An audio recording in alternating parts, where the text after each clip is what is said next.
చాలా సినిమాలు తీస్తున్నాం. చాలా సినిమాల్లో చాలా డబ్బులు వస్తూ ఉంటాయి. మీకే తెలుసు, నేను సినిమాలు తీసి కోట్లు కోట్లు సంపాదించానని. ఇది దాపరికం ఏం లేదు. కానీ ఈ సినిమా ద్వారా నేను సంపాదించేది డబ్బు కాకుండా వేరే ఉంది. ఈ సినిమాని తీసినందుకు చాలా తృప్తిని అనుభవిస్తాను. ఈ కథ విన్నప్పుడు 2021లో ఆయన దగ్గర విన్న దగ్గర నుంచి ఈ కథ నా మైండ్లోంచి పోవడం లేదు. ఎప్పుడు డైరెక్టర్ గారు కనపడినా ఆ కథ ఏమైంది, ఎప్పుడైనా సినిమా తీయాలయా అని అంటూ ఉండేవాడిని. అలాగా అనుకోకుండా ధీరజు విద్యాయులందరూ కలిపి మళ్ళీ అదే కథని ఆయనతో తీయడానికి నా దగ్గర తీసుకొచ్చారు. So somewhere I'm destined to make this film. ఎందుకంటే సమాజానికి కొన్ని చెప్పాలి, మనం అనుకొని చెప్పాలి. మనం బోల్డ్గా మనకు కొన్ని నిజాలు తెలిసినా కూడా మనం మాట్లాడుకోలేని మనం ఈ సినిమా మాధ్యమం ద్వారా చెప్పాలి. అటువంటి కోరిక కలుగుద్దనమాట ఈ సినిమా కథ విన్నప్పుడు.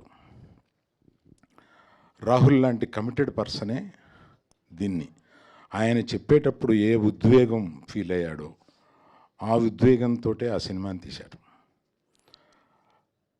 అటువంటి వాళ్ళే, అటువంటి సున్నిత హృదయులే ఆయన. వ్యక్తిగతంగా కూడా చాలా సున్నితమైన మనిషి. అటువంటి సున్నితమైన వాళ్ళే ఇటువంటి సున్నితమైన సబ్జెక్ట్స్ని చేయగలుగుతారు అనిపిస్తుంది అన్నమాట. అంటే ప్రతి యువతి, ప్రతి యువకుడు ఈ సినిమాని చూడాలని నాకు అనిపిస్తుంది. ఇది ఎన్ని జోక్స్ ఉన్నాయి, ఎన్ని పాటలు ఉన్నాయి, ఎంత ఎంటర్టైన్మెంట్ ఉంది, అలా చూడడానికి లేదు ఈ సినిమాని. అవన్నీ జోడిస్తే ఈ సినిమా రాదు.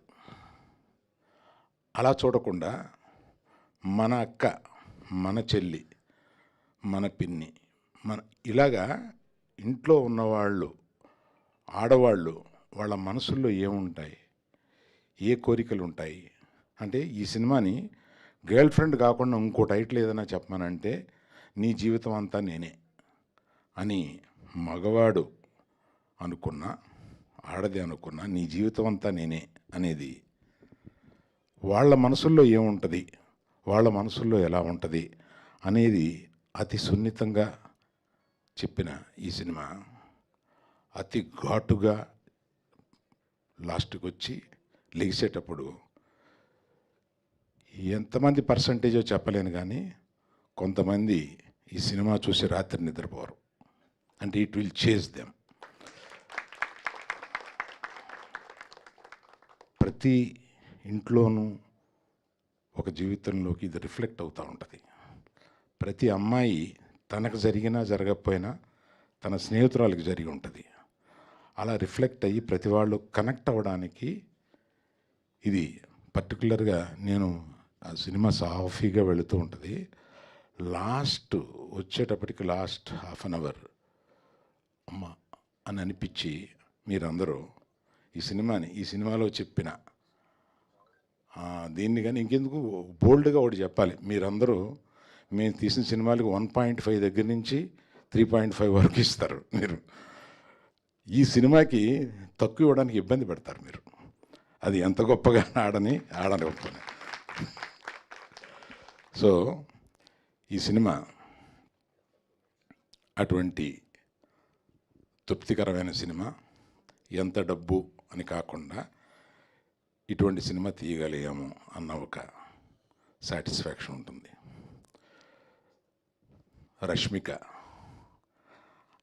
ఆ అమ్మాయి అంటే జీవించేసింది అనమాట ఆ క్యారెక్టర్లో.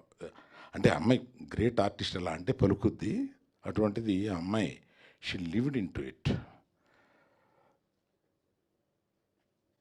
మిగతా వాళ్ళందరూ మాట్లాడారు. సక్సెస్ మీట్లో కూడా మళ్ళీ రష్మిక అప్పుడు ఉంటుంది కనుక రష్మిక ఉన్నప్పుడు చెప్తాను. మన కమ్ హియర్. ఫస్ట్ రషెస్ చూసి నేను కింద పడిపోయాను. ఈ కుర్రాడు ఎవరా, కొత్త కుర్రాడు. నేను ఆ సినిమాలో వచ్చాడు. అంతకుముందు సినిమా ఏంటది, నానితో చేసి దసరాలో వచ్చాడు. జస్ట్ గుర్తుపెట్టుకున్నాను. కానీ ఈ సినిమాలో పెర్ఫార్మెన్స్ చూసేటప్పటికి is going to stay here, let me encourage this kind of persons అని. నెక్స్ట్ నేను ఆయన కలిసినప్పుడు ఒక చెక్ తీసుకుని వెళ్ళి, you are doing my one of my films brother అని నేను, it gave him so much of confidence. ఇవన్నీ నేను అనుకోలే. ఇతను he is one actor who is going to stay here for long, is so talented. అసలు ఏది అంటే ఏ సీన్ తీసుకున్నా దీనికన్నా ఇతను కొంచెం బెటర్గా చేసి ఉండొచ్చు అన్నది లేదు. అట్లా చేశాడు, ఆ క్యారెక్టర్లో అట్లా జీవించి చేశాడు. Wish you a great future brother, great future. Hey Shyam గారు, సార్ మీ హృదయంలో సాంగ్స్ అన్నిసార్లు విన్నాను. ఫస్ట్ మీరు ఎవరో నాకు తెలియదు, ఈ సినిమాలో ఉంటారో లేదో తెలియదు, కాకపోతే ఆ హృదయంలో సాంగ్స్ మట్టుకు అన్నిసార్లు విన్నానండి. You are an extraordinary talented musician. Thank you. అట్లాగే మన విహారీ గారు, thank you sir, you done a great job. Thank you. Like that, అసలు నువ్వు చించేసావా నువ్వే. నాకు నువ్వు ఎంత ఎమోషనల్గా మేల్స్ ఎంత కనెక్ట్ అవుతారు అనేది నాకు ఒక చిన్న ఇది ఉంది. ఎంత కనెక్ట్ అవుతారు అనేది, నేను కనెక్ట్ అయ్యే ఈ సినిమా తీశాను కనుక నాలాగా కనెక్ట్ అవుతారా అని ఆ సందేహం అసలు ఫస్ట్ చించి పారేసావు నువ్వు.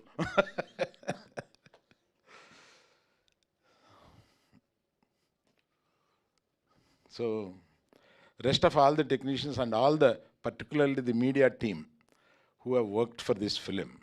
And గీతా భగత్ చాలా సునాయస్, భలే మాట్లాడతావు నువ్వు, చాలా న్యాచురల్. ఈ సినిమా గురించి ఎక్కువ కొంచెం నీకు న్యాచురల్గా వచ్చింది. కనెక్ట్ అయ్యావు, అర్థమవుతుంది. So then comes Vidya and Dheeraj, they are good friends. And Dheeraj మొట్టమొదట్లో ఏదో వాళ్ళ నాన్నగారు ఒక హోటల్లో ఈయన పరిచయం చేశారు, ఇండస్ట్రీకి రావాలని సరదా పడుతున్నాడండి అని. రా తీరద్దు నీకు అని అనుకున్నాను. కానీ వచ్చి ఇలా గీతార్ట్స్లో కూర్చుని నాకు సినిమాలు తీసి పెడతాడు అని అనుకోలేదు. ఇప్పుడు ఇది 10 ఏళ్ల క్రితం వాళ్ళ నాన్నగారు పరిచయం చేసినప్పుడు చిన్న కుర్రోడుగా ఉండేవాడు. ఆ తర్వాత విద్య సొంత కూతురు లాంటిది, చిన్నప్పటి నుంచి నా దగ్గరే పెరిగింది. ఇవాళ వచ్చి గీతార్ట్స్ని తన సొంతం చేసుకుంది. ఇవాళ నాకు బరువు తగ్గించడానికి మన వాసు, విద్య వీళ్ళు పక్కన బోల్డ్ మంది ఇటువంటి, అంటే అనేక మందిని ఎంకరేజ్ చేశాం. ధీరజ్ లాంటి వాళ్ళు, ఎస్కేఎన్ లాంటి వాళ్ళు, వీళ్ళందరూ సినిమాలు తీస్తూ గీతార్ట్స్ని పచ్చగా ఉంచుతున్నారు.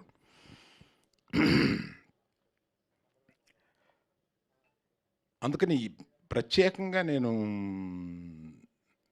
మీడియా ఎలాగో సినిమా చూస్తారు కనుక నా రిక్వెస్ట్ మీడియాకి ఏంటంటే, ప్రతిసారి మిమ్మల్ని ప్రమోట్ చేయమన్నప్పుడు మా మనసులో సక్సెస్ అయితే వచ్చే పేరు, డబ్బులే గుర్తుంటాయి. ఈ సినిమాని బాధ్యతగా మీరు ఫీల్ అయి చేస్తారని నమ్ముతున్నాను. Thank you. Thank you sir, thank you so much.